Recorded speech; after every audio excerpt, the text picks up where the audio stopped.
The start of the 2025-26 NBA season is just under 2 weeks away, and with that, for the past 2 seasons on this channel, I have done 5 bold predictions going into the upcoming season. So with another season right around the corner, we are back with yet a third 5 bold Orlando Magic predictions. Now, just like last year, before I start, I do want to go over last year's 5 predictions and kind of see how much I got right, how much I got wrong.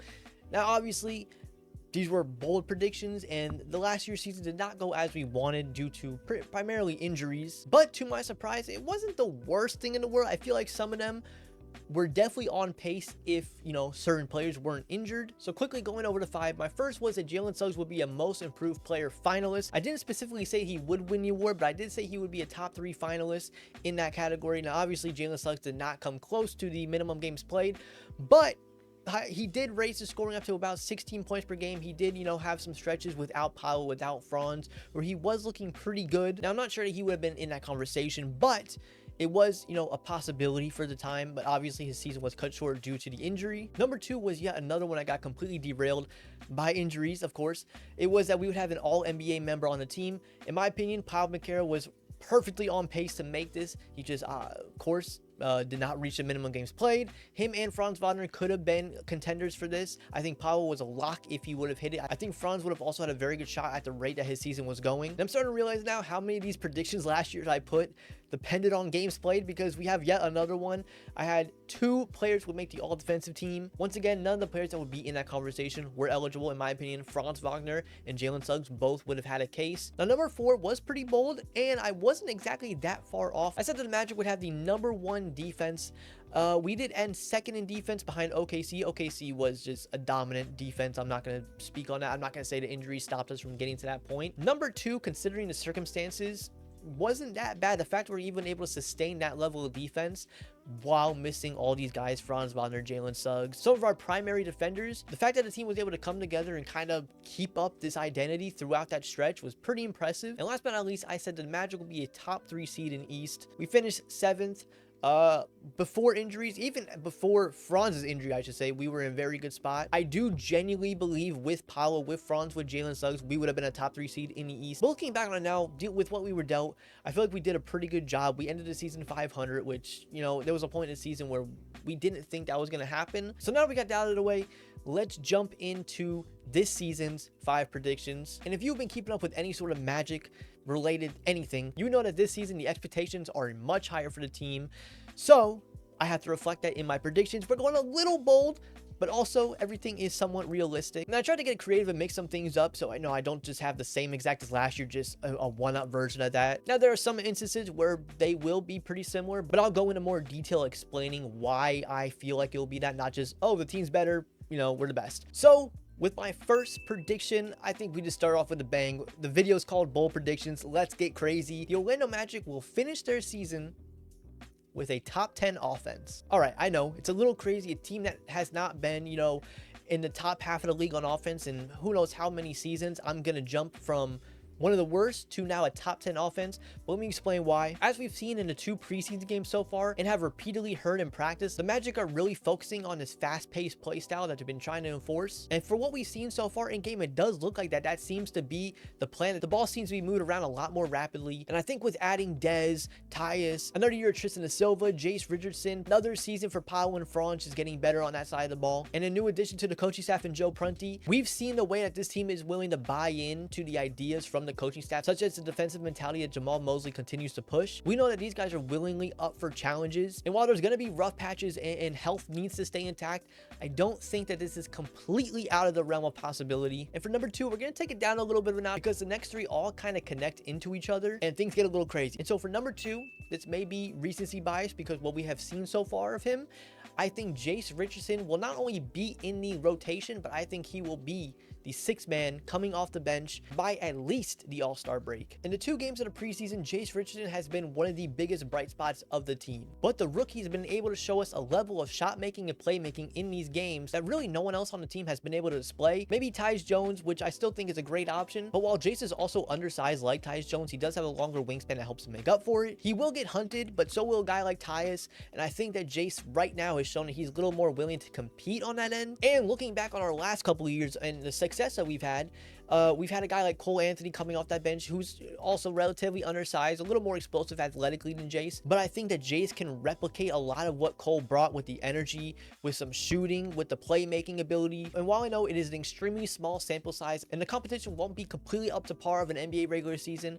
I think the flashes have been there that, you know, if he is given a chance in the regular season, I think he can take it and run, and really to the point where, yes, he will be the sixth man of the team eventually. Next up, for number 3, I predicted the Orlando Magic will be the number 1 seed in the Eastern Conference. And while around the league, a lot of people actually do predict Orlando to be a top 3 seed in the East, everyone pretty much always has us in that number 3 spot behind New York and Cleveland. At most, we might get a number 2 ahead of, you know, a New York, which is completely fair because based off, you know, the dominant run that Cleveland had in the East last season, winning, I believe, 65 games, something crazy like that. What would make me think that this Orlando core that has never cracked 50 wins yet would make that jump to a number 1 seed? To start off this season, Orlando would be going into it primarily healthy without Mo Wagner. I believe with the addition of Desmond Bane and all the moves that have been made this summer, the players all believe that this is the season that they need to make that jump in the East into contention status. And I think that going into the season fully ready and fully healthy, they're going to be trying to shoot out the gate as hot as they can. And the 2 teams that are widely believed to be above us, New York and Cleveland,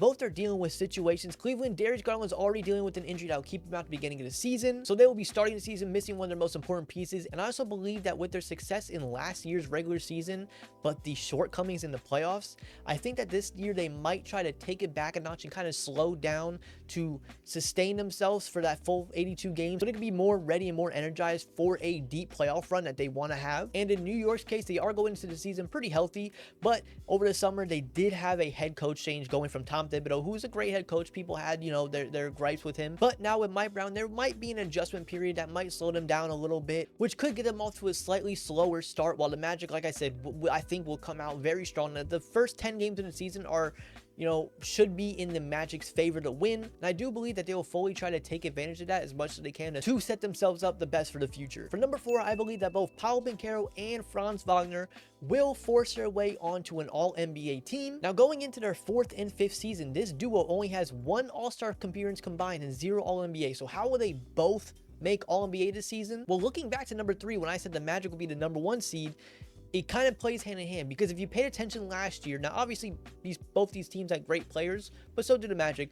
Last year, the best team in the East and the best team in the West both had 2 players make an All-NBA team. Cleveland with Donovan Mitchell and Evan Mobley, and OKC with Jalen Williams and Shai Gilgeous-Alexander. Now, I fully believe that those players did play up to that level, but I do also feel like the seeding does play a big part in some of these selections. And if the Magic were to take a big jump this year and storm in and take the number 1 seed in the East, I feel like the voters would almost have to give them, they have to give them 1 for sure, but I feel like the voters almost might have to give them 2. And if even just Franz and Paolo played the same exact way as they did last season, I feel like both of them would have a very good chance if those circumstances did take place. And if we're in for another jump, I think you could definitely pencil in one of them, if not both. And last but not least, number 5, we have to go with a playoff prediction. The Magic will at least make in Eastern Conference Finals. Now, I'm very proud to say that this isn't the most insane, shocking prediction there is. Obviously, in the case of a team that hasn't made it past the first round, we're predicting them to go all the way to the Eastern Conference Finals all of a sudden. But around the NBA world, this doesn't seem to be the craziest hot take there is. I've heard multiple, you know, different news outlets say this exact same prediction, and the reasoning is very simple.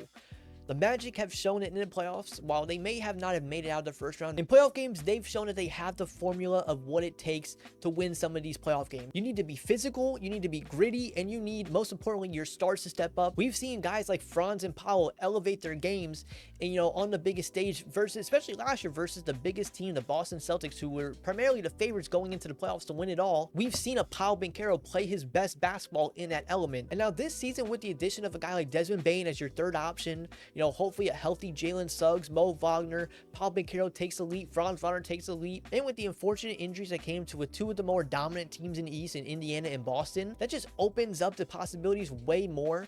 And really, it just comes down to, can the Magic, you know, obviously you want to make it to the finals, and you have to be, you know, be able to beat anyone. But like mentioned before, the 2 teams that most have ahead of us would be Cleveland and New York. And if we were ever able to get on that right side of the bracket where, you know, Cleveland and New York have to go through each other, but we don't have to go through either of them, I think Eastern Conference Finals for sure. But I'm also not saying we couldn't take, you know, a Cleveland or a New York in a series. Obviously, we have to see, you know, we haven't even seen tip-off of the first regular season game yet.